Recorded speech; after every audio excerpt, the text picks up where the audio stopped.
December 7th, 2020, our weekly cover crop check.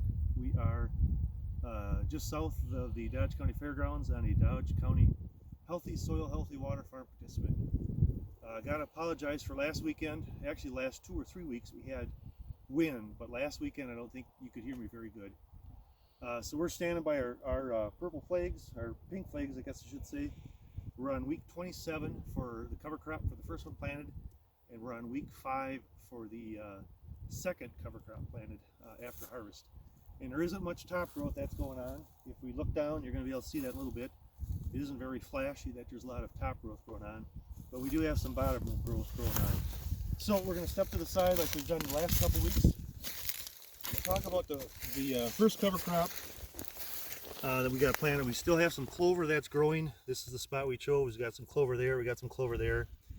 And then we got some kale that's still alive, but this kale was sitting underneath some residue, and that way this is alive. Last week we could see kale up above the residue, but it must have just got cold enough this past week.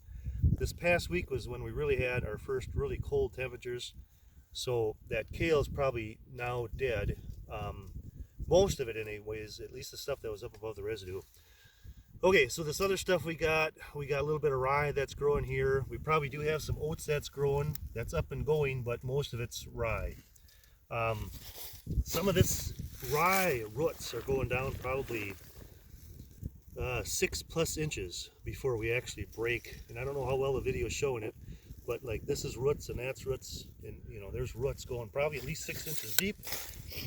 And this is a piece of soil that I pulled up. So this is our top growth, and then this is what we got going underneath. This is our bottom growth. We got a couple nice wormholes there. There's some smaller wormholes, but this is probably at least 3, maybe 4 inches deep, and we still got roots that are going down. So we got 6+ inches of root growth, maybe 2 or 3 inches of shoot growth up on the top. So it doesn't look very flashy up on the top, but man, we got a lot of stuff going on underneath. Okay, I'll step to the side, and you can visually see down the cornfield what we got going on. There just isn't much going on above ground, but there's a lot going on below ground.